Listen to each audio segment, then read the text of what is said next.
ಕಿಡಿಗೇಡಿಗಳಿಂದ ಶ್ರೀ ಸಂಗೊಳ್ಳಿ ರಾಯಣ್ಣ ಪ್ರತಿಮೆಗೆ ಹಾನಿ, ದುಷ್ಕರ್ಮಿಗಳ ವಿರುದ್ಧ ಕಠಿಣ ಕ್ರಮಕ್ಕೆ ಗ್ರಾಮಸ್ಥರ ಆಗ್ರಹ.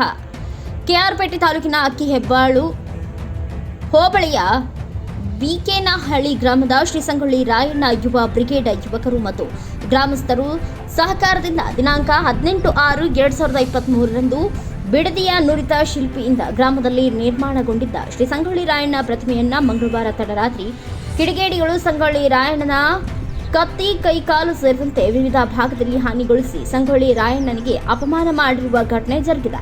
ಘಟನೆ ಕುರಿತು ಮಾತನಾಡಿದ ಗ್ರಾಮದ ಮುಖಂಡ ಬಿಕನಹಳ್ಳಿ ಗ್ರಾಮದ ಹಿರೇಗೌಡ, ಸರ್ವ ಸಮುದಾಯ ನಾಯಕ ಮತ್ತು ಸ್ವಾತಂತ್ರ್ಯಕ್ಕಾಗಿ ಹೋರಾಡಿದ ದೇಶಭಕ್ತಿ ಶ್ರೀ ಸಂಗೊಳ್ಳಿ ರಾಯಣ್ಣನ ಆದರ್ಶಗಳನ್ನು ಮೈಗೂಡಿಸಿಕೊಳ್ಳಬೇಕು ಎಂಬ ದೂರದೃಷ್ಟಿಯಿಂದ ಅವರ ಪ್ರತಿಮೆಯನ್ನ ಗ್ರಾಮಸ್ಥರ ಸಹಕಾರದಿಂದ ನಮ್ಮ ಯುವಕರು ನಮ್ಮ ಗ್ರಾಮದಲ್ಲಿ ಅದ್ಧೂರಿಯಾಗಿ 1 ವರ್ಷದ ಹಿಂದೆ ಅಷ್ಟೇ ನಮ್ಮ ಗ್ರಾಮದಲ್ಲಿ ನಿರ್ಮಾಣಗೊಂಡಿದ್ದ ಶ್ರೀ ಸಂಗೊಳ್ಳಿ ರಾಯಣ್ಣ ಪ್ರತಿಮೆಯನ್ನ ಯಾರೋ ಕಿಡಿಗೇಡಿಗಳು ತಡರಾತ್ರಿ ರಾಯಣ್ಣನ ಕತ್ತಿ ಮತ್ತು ಕಾಲು, ಕೈ ಭಾಗಕ್ಕೆ ಹಾನಿಗೊಳಿಸಿ ವಿಕೃತಿ ಮೆರೆದಿದ್ದಾರೆ.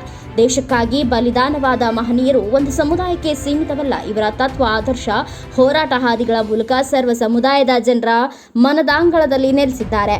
ಇಂತಹ ಮಹನೀಯರಿಗೆ ರಾಜ್ಯದಲ್ಲಿ ಹಲವು ಕಿಡಿಗೇಡಿಗಳು ಅವಮಾನಗೊಳಿಸಿದ್ದಾರೆ. ಆ ಸಂದರ್ಭದಲ್ಲಿ ಘಟನೆಯ ಕಾರಣರಾದ ದುಷ್ಕರ್ಮಿಗಳ ವಿರುದ್ಧ ಸೂಕ್ತ ಕಠಿಣ ಕ್ರಮ ಜರುಗಿಸಿದರೆ ನಮ್ಮ ಗ್ರಾಮದಲ್ಲಿ ಈ ಘಟನೆ ಜರುಗುತ್ತಿರಲಿಲ್ಲ. ಈಗಲೂ ಕಾಲ ಮಿಂಚಿಲ್ಲ. ಸರ್ಕಾರ ಕೂಡಲೇ ಎಚ್ಚೆತ್ತುಕೊಂಡು ಈ ಘಟನೆಗೆ ಕಾರಣರಾದ ಕಿಡಿಗೇಡಿಗಳನ್ನು ಬಂಧಿಸಿ ಕಠಿಣ ಕ್ರಮ ಜರುಗಿಸಬೇಕು ಎಂದು ಒತ್ತಾಯಿಸಿ, ಇಲ್ಲದಿದ್ದರೆ ಮುಂದಿನ ದಿನಗಳಲ್ಲಿ ಈ ಪ್ರತಿಮೆಯನ್ನ ಮುಂದೆ ನಮ್ಮ ಗ್ರಾಮಸ್ಥರು ಮತ್ತು ರಾಜ್ಯದ ರಾಯಣ್ಣನ ಅಭಿಮಾನಿಗಳು ಉಗ್ರ ಹೋರಾಟ ನಡೆಸಲು ಸಿದ್ಧರಿದ್ದೇವೆ ಎಂದು ಎಚ್ಚರಿಕೆ ನೀಡಿ ದುಷ್ಕರ್ಮಿಗಳನ್ನು ಬಂಧಿಸಬೇಕು ಘೋಷಣೆ ಕೂಗಿದರು. ಈ ಸಂದರ್ಭದಲ್ಲಿ ಬಿಕನಹಳ್ಳಿ ಗ್ರಾಮಸ್ಥರು ಹಾಗೂ ಶ್ರೀ ಸಂಗೊಳ್ಳಿ ರಾಯಣ್ಣ ಯುವ ಬ್ರಿಗೇಡ್ ಯುವಕರು ಸೇರಿದಂತೆ ಇನ್ನೂ ಅನೇಕರು ಉಪಸ್ಥಿತರಿದ್ದರು.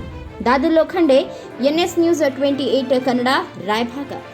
ವ್ಯಕ್ತಿಗೆ ಮಹಾರಾಷ್ಟ್ರ ಆಗಿರ್ಬೋದು, ಬೆಳಗಾಂ ಆಗಿರ್ಬೋದು, ಈಗ ಇಲ್ಲಿ ಸವಣೂರ ಒಳನೇಶ್ವರ ತಾಲೂಕು ಸವಣೂರ ಹತ್ರ ಸರ್ಕಲಲ್ಲಿ ಆಗಿರ್ಬೋದು, ಭಾರಿ ಏನೋ ಕುರುಬ ಜನಾಂಗ ಅಂತ ಇಟ್ಕೊಂಡಿರ್ಬೋದು, ರಾಜಕೀಯ ಸನ್ನಿವೇಶ ಅಂತ ಇಟ್ಕೊಂಡಿರ್ಬೋದು, ಗೊತ್ತಿಲ್ಲ.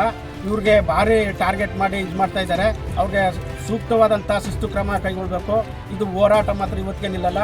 ನಮ್ಮ ಜಿಲ್ಲಾಧ್ಯಕ್ಷರಾದಂಥ, ತಾಲೂಕು ಅಧ್ಯಕ್ಷರಾದಂಥ, ರಾಜ್ಯಾಧ್ಯಕ್ಷರಾದಂಥ ನಾಳೆ ಗುರುವಾರ ಆಗಮಿಸಲಿದ್ದಾರೆ ಬಿಕನಹಳ್ಳಿಗೆ. ಇನ್ನೂ ಹೆಚ್ಚಿನ ಹೋರಾಟ ನಡೀತದೆ. ಇದಕ್ಕೆ ಮೇಲ್ಪಟ್ಟಂಥ ಅಧಿಕಾರಿಗಳು ಸೂಕ್ತ ಕ್ರಮ ತೆಗೆದುಕೊಂಡು ಅವ್ರಿಗೆ ಒಳ್ಳೆ ಕಠಿಣವಾದಂಥ ಶಿಕ್ಷೆಯನ್ನು ಕೊಡಬೇಕಂತ ತಮ್ಮಲ್ಲಿ ಕೇಳ್ಕೊಳ್ತೇನೆ.